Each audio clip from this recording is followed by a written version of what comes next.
I'm Frank Vaughn. It's October 18th, 2025, and at the moment, my thoughts have drifted back to Butler, Pennsylvania, and the attempted assassination of the president, and how many people think the whole thing was staged, it was fake, whatever. There are still people out there who claim that. I'm not one of those people.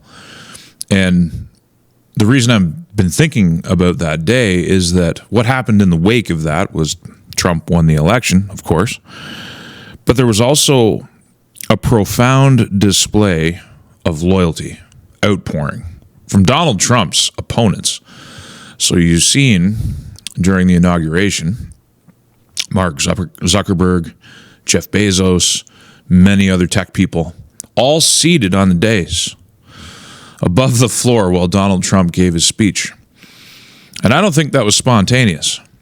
I think all the outpouring of support and the people who admired him for standing in the face of being shot at, and Mark Zuckerberg had all of these words, and like nothing Zuckerberg ever says comes across as entirely genuine. He's a very hard man to, he looks so cold. His eyes look so cold. But you had all these statements. Bezos literally bought a media company so that he could crap all over the Republican Party and Donald Trump full time. Zuckerberg, if we go back to 2016, censored us in ways, because I was on Facebook. Technically, I still am on Facebook. There's a page over there with 12 or 14,000 followers that I have no access to. Some Polish idiot stole it, and I can't get it back. There's no one at Facebook to call to get it back, but that's another story. During that time, I had other social media endeavors going on, and I remember about 10 days before the election in 2016, how it was like the dial just got turned down and nobody could see anything we were talking about anymore. And there was community strikes left, right, and center, and everybody was getting banned over nothing. And that's how the great meme war of that election actually came to an inglorious end. There was this dark shadow of oppression, and I remember the distinct feeling of that. I wouldn't feel that kind of feeling again until C-19 came along. That was the next time I felt that shadow. But these were internationalists, these social media empires and Amazon and Apple and these people who have taken advantage of cheap Chinese labor to outsource all of America's productive wealth to other nations. It's not just China, it's the Vietnams, the Bangladeshes, the Indias of the world. These were not friends of Make America Great Again. These were not friends of a new resurgent American nationalism. These were the people who demonized that very same thing. And in modern times, as we support literal Nazis in Ukraine and their nationalism, we can't have nationalism here be resurgent. It's kind of funny how they can hold those views at the exact same time. You're not allowed to have Canadian nationalism, but you have to support a Nazi regime, including the ADL and these leagues and organizations that are supposedly united around fighting anti-Semitism have this great big blind spot for Ukraine. But I am, as usual, digressing. I think about that display of support that they all made, so-called organically, in the wake of what happened in Butler. And another way to look at it is them all scrambling to basically communicate, we didn't do it. We didn't do it. At any rate, there's a sea change going on in the world. I've been talking about it in my videos, and I know I've been quiet for a few days. It certainly hasn't stopped me from being consumed by trying to understand this sea change or try to understand it more acutely. The problem that I always bump into is there's no way to know the future. You can take in as much information as you want. There's not a single person out there that can accurately predict the exact timeline of how things will go. I'm reminded of the New Testament, where Jesus said, like a thief in the night, you will not know the hour of my coming. Well, that doesn't just apply to Jesus. That applies to just about anything. Almost nobody can accurately forecast the future. So you're just left kind of doing guesswork, and you're left to come up with some core principles maybe even a rough thesis of how you think things are going to transpire, even if you can't put it on a timeline. So the 3 videos that I did this week that didn't receive very much viewership, I don't know if that's algorithmic. I don't know if it's too deep in the weeds. I don't know if it's a problem with my communication, if I'm not communicating these ideas clearly, because there's a lot of moving parts. The one thing I can guarantee is that this is the historic moment. Some call it the fourth turning. The Romans called it the saeculum. It's been a little bit delayed because for the first time in human history, direct warfare between great powers is not possible. Now, it may still happen, and if it does happen, we're going to be worried about bonfires, and maybe we won't even be worried about vegetable seed because there might not be enough sunshine to actually grow things with for the first couple of years. We might all just be frozen, whoever lives through what happens next.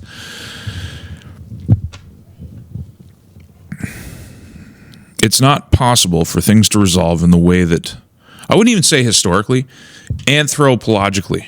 This is the human condition. We go through these cycles, generational cycles. It's just like I've argued in the past that humans always organize into hierarchies.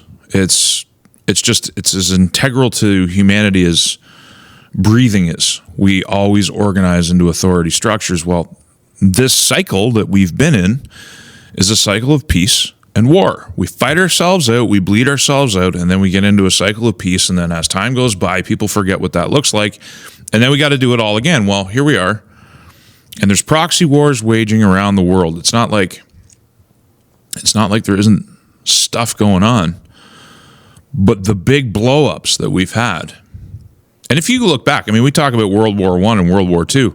The Napoleonic Wars were basically a world war. I mean, I guess you could say it was a European war, but it stretched overseas to North America. It went down into the colonies of Africa. I mean, you could argue that was the First World War, but then if you peel the clock back further, another 100 years, you find another conflict that involves everybody, and you can do this. All the way back, you can do this. You can find these moments where the historical moment, as I've talked about, arrives. And here we are. And the options that are normally available to the elites and the people who control who gets to go and die aren't as available. A different solution has to arise.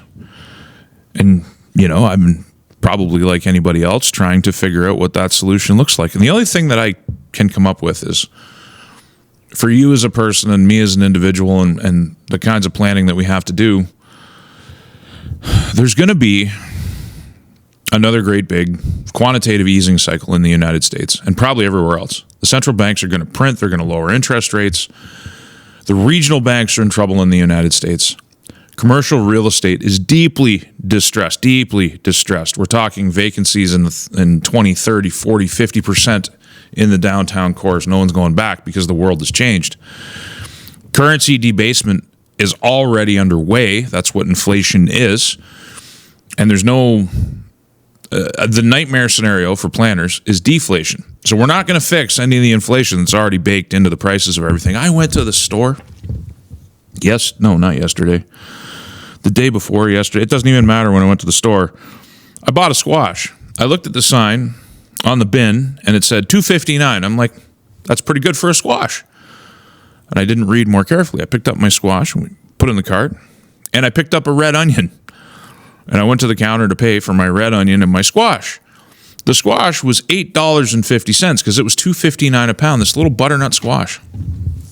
And I remember not so long ago, in the summers and falls of 2017, 2018, and 2019, selling people squash, big squash, like double the size of what I bought the other day.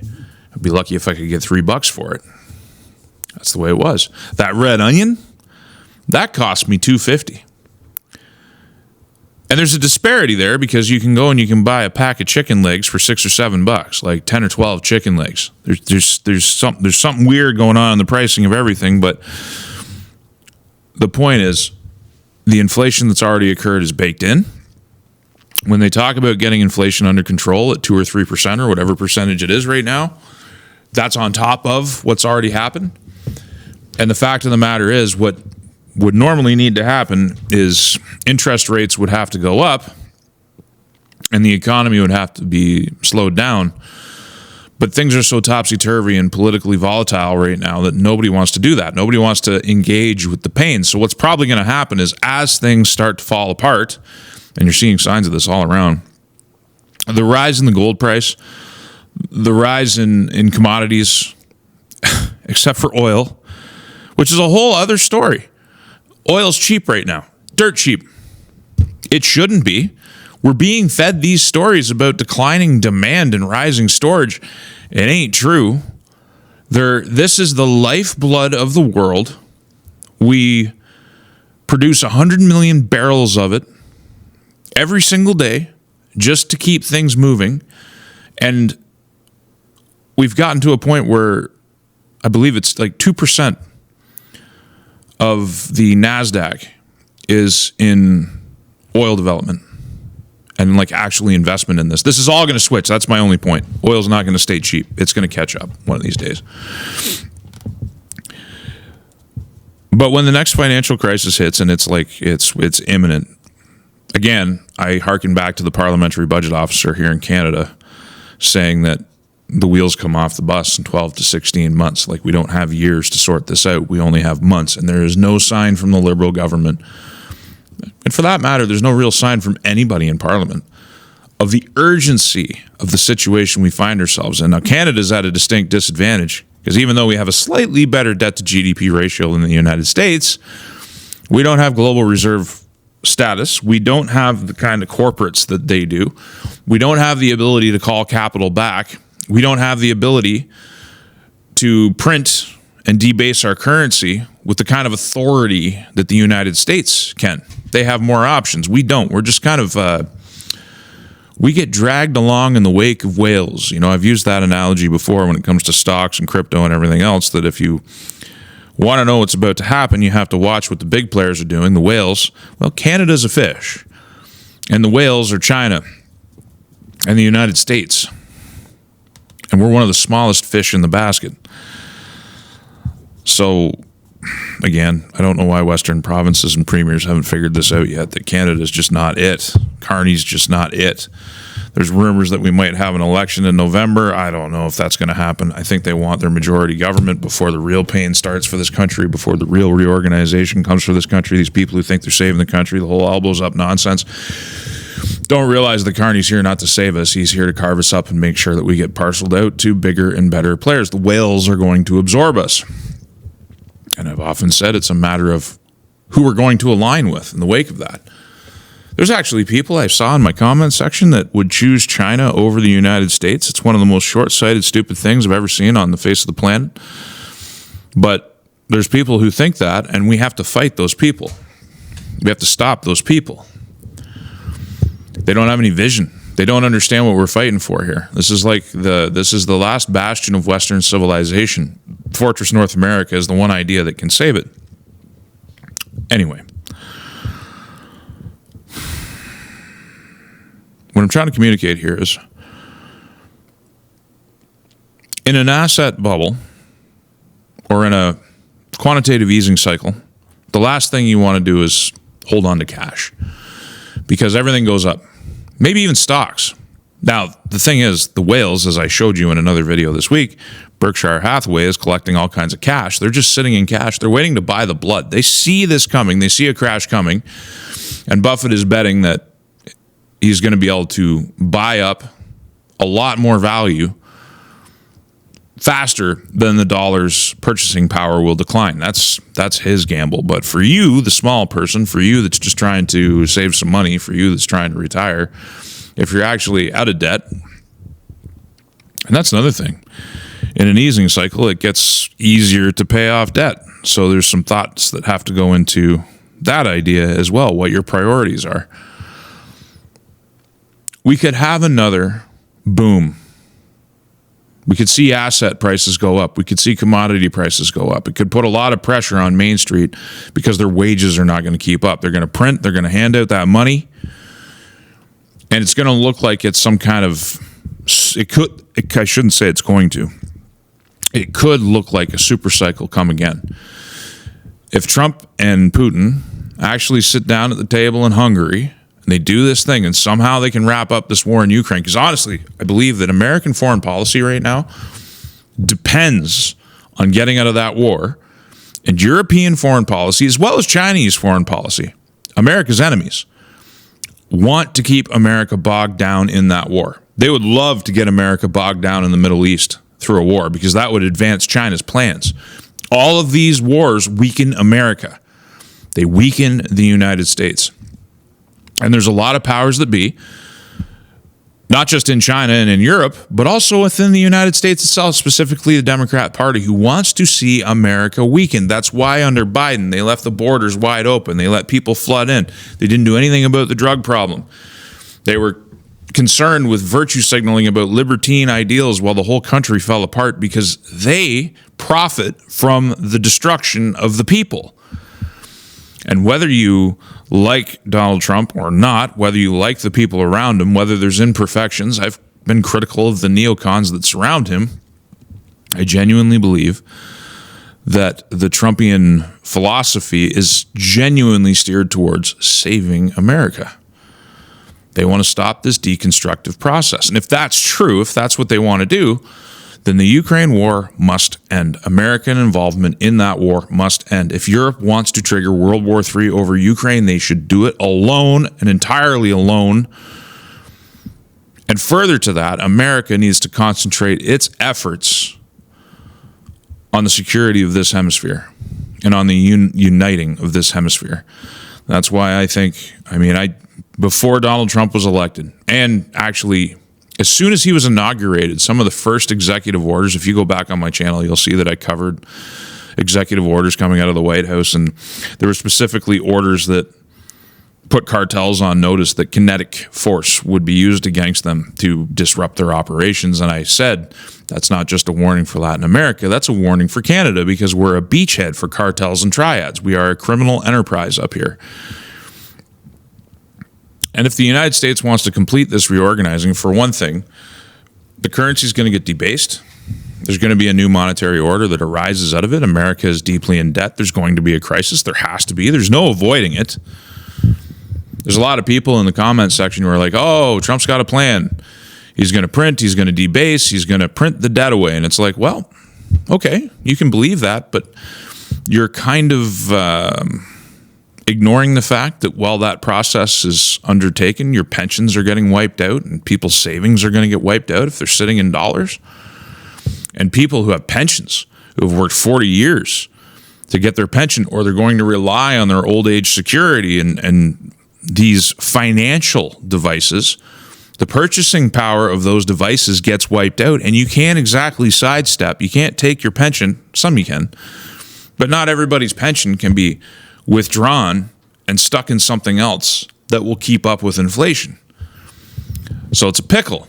I'm not entirely sure what he's going to do except try to stay in office, stay in power, and fulfill the plan. But again, I'm getting off topic. The United States has to extricate itself from its own empire. It has to rein things in, and it has to focus on cleaning up North America. And that includes Canada, because we're a train wreck up here. We are overrun by terrorist influences. We're overrun by Hezbollah and Hamas. We're overrun by triads. We're overrun by criminal enterprise. And that's not even accounting for the plethora of smaller ethnic gangs that are running around Canada. We haven't even talked about India. We haven't talked about the fact that so many of these busts occur and the people charged have the last name Singh. Over and over and over again, we see the exact same pattern. Some would say the United States is not genuinely interested in disrupting this, because some would say, if you go back to the CIA and Contra and the drug running and everything else, that they've been doing this. And that the exact same people, the same special force organizations that set up those criminal enterprises are now going to be tasked with taking them apart, and they're skeptical. The one thing I'm not skeptical about is Donald Trump's commitment to cleaning it up. Whether he's successful or not, the whole first administration was bogged down in BS. And it's amazing anything got done. This one's a little bit different. This is a seasoned administration that recognizes it has a limited time window to do the things it needs to do domestically, to deport all the illegals, to clean up the crime, to deal with Venezuela and Colombia and the threat from Canada. And you better believe there's a threat from Canada. I don't know how the Trump administration hasn't gone public yet, pointing a finger directly at us and saying they are overrun by China. They're overrun directly by the Chinese Communist Party, which owns a lot of their business, owns a lot of their land, operates police stations on their soil, has joint military operations with Canada, which we did, I think it was 2021. That's the legalistic side. Then there's the money laundering, the triad side. Like they could make their own government recognizes Canada for what it is. As I've said before, they've cut off our CBSA and our RCMP from intelligence sharing because they're convinced that those things are irredeemably corrupt. They could make a very big public case of Canada being a legitimate security threat to the United States. And they haven't done that yet. So far, they played nice. Velvet gloves for all the overreaction of the Doug Fords of the world. They haven't been exactly irrational. Have you seen Doug get apoplectic beside himself, threatening a heart attack because his blood pressure is rising, ever talking about what China is doing to this country? Not just the things that I've highlighted, but also the tariffs and the trade war that they have engaged in with us. The United States is not the enemy. Mark Carney himself, for those people who lionize the Liberal Party, he said during a debate that China is our principal strategic adversary. So what are we doing? At some point, the attention of the United States has to come to Canada, because in order to implement this new style Monroe Doctrine, which is where I think they're trying to go, Canada becomes a principal security threat. Maybe the biggest one they have, because we share this border and our economies are so inextricably linked. They're not the enemy.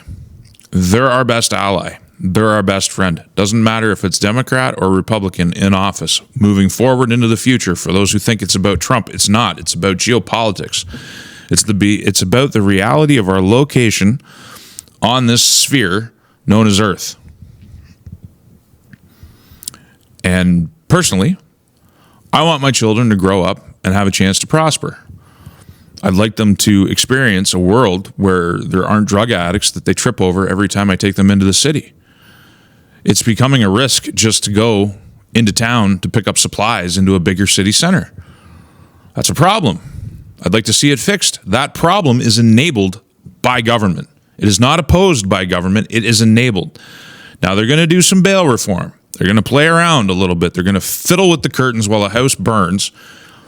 And it's all trying to outposition the Conservative Party so that they can then win an election, a majority government, so that Mark Carney can complete his mission without any accountability whatsoever and has the public justification. I honestly think the Freedom Convoy scared the powers that be in this country because it came really close, not to overthrowing the government, but it came really close to galvanizing millions of people. And it actually indicated that millions of people were incredibly dissatisfied. And those people were the productive people. Those weren't predominantly unionists and public service employees and welfare recipients. That was like the working tax base. Got together at their own cost, losing money every single day they were there because they'd had enough. And if that contagion spread all across the country, if people were influenced to peaceably make their grievances known in a way in every single city center as was building, they would lose control. So I think they have to play the game. They've got to try to achieve greater public support for their plan. And whether you like Poilievre or not, there's at least an aspect of what the Conservative Party talks about that would oppose that plan. They don't want to surrender power. The opposition to the Conservative Party is genuine and visceral. It's the media is united against them. The leftist influencer class is united against them. There was I would say, an international alliance to stop them from winning. I mean, Mark Carney was sent here by the internationalists. He was sent here by Europe to take over Canada. Of course, they oppose the opposition. It's not because Pierre Poilievre and the CPC is some kind of heroic white knight coming in to save the day. I don't believe that at all, which is why I will be critical of them now. I will be critical of them when they're in government, because I think that's what, if you really care about the Conservative Party of Canada, if you really care about Pierre Poilievre, you're not licking their boots. They do a lot of questionable things. It's this top-down, very rigid organization that's very fearful of saying bold ideas and new things.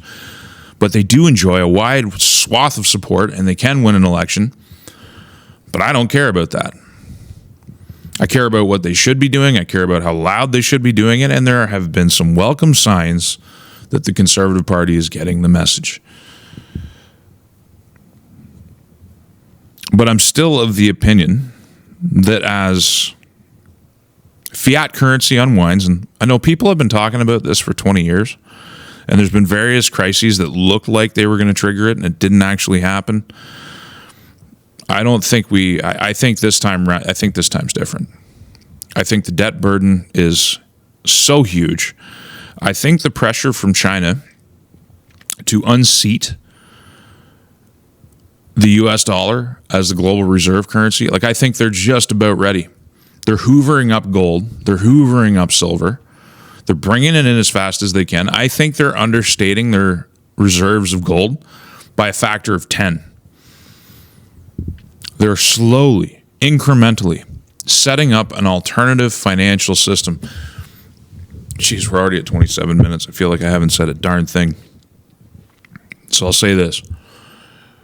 We may look back on this time, if we don't get a massive positive outcome, if there isn't some kind of reorganization with some pain intrinsic in it, the weaponization of the SWIFT system, that is the banking system, locking Russia out, seizing their assets, and redistributing those assets, as Europe is now basically saying they're going to do.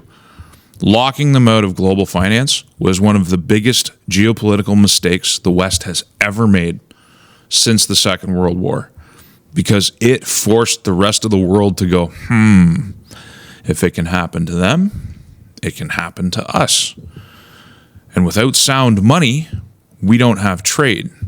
Without guaranteed access for all players, without privacy, we can't play the game. On a smaller level in Canada, when people were getting locked out of their bank accounts for absolutely no legal reason, literally no reason whatsoever, the government just wrote the banks and said, lock this person out of their bank account, and the banks complied without even a legal notice. If it can happen to them, it can happen to anybody. That scales up to the global level. And so we have a massive push by the world that's coming online. That is the Asian world. That is the so-called developing world, whatever you want to talk about. They're growing faster than the United States. A lot of them have better books than the United States, not so much China, but China has other things going for it. They're building this alternative structure. And the Chinese are very coy. And again, they have a totalitarian system where they can just do a consistent thing across years and decades. Whereas all the democracies are worried about elections, China doesn't have that problem. They just have to worry about internal stability. That's their main concern. They have a plan. They don't have to race. They don't have to be in a hurry. They're very good chess players. And they've been outmaneuvering the United States for decades. And there's going to come an inflection point. There's going to come this moment where the US dollar falls off a cliff, and there's going to be an alternative system waiting in the wings if we continue on this trajectory, which is why the reorganization of North America, of Western hemispheric policy, is deeply important. It's like the most important thing we can do. But I guess to sum up, I wouldn't want to be hanging on to US dollars. I wouldn't want to be hanging on to Canadian dollars. Not really a problem for me. But if you're somebody who has a significant amount of savings that's held in dollars, and I guess I should say this isn't financial advice, but reading the tea leaves, looking around at everything that's happening, considering the problems that are coming financially, like this, we're talking 2008 on steroids. We didn't have stock markets at all-time highs in 2008. We didn't have these great big asset bubbles. We didn't have these geopolitical circumstances back then. There's like a perfect storm brewing. It's on the horizon. I don't know if you've ever experienced a big shelf cloud. You're standing there in your yard, you're watching the storm come in. There's all kinds of lightning twinkling on the horizon, but you can't even hear the thunder yet. You just see this great big wall of cloud coming towards you. The wind's not even blowing. Everything is perfectly still and silent. The birds are hushed because they can sense that something's coming, but everything is so peaceful. And then the wind comes up.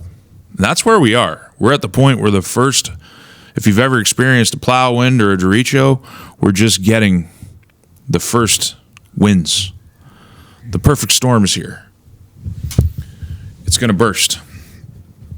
And the world is going to change fundamentally. And you will not. Borders will change. The nature of money will change. How we interact will change. And I think the only choice we have is whether we're going to do it under a totalitarian Chinese-backed BRICS influence, or we're going to do it in a new, shrunken monetary order in the Western Hemisphere with American leadership. Because there's no one else. There's no one else in North America and South America that can actually steer this thing forward. The Americans have the cards. And as a Canadian, I just think it would be a good idea to stop looking at them as enemies, because they're not.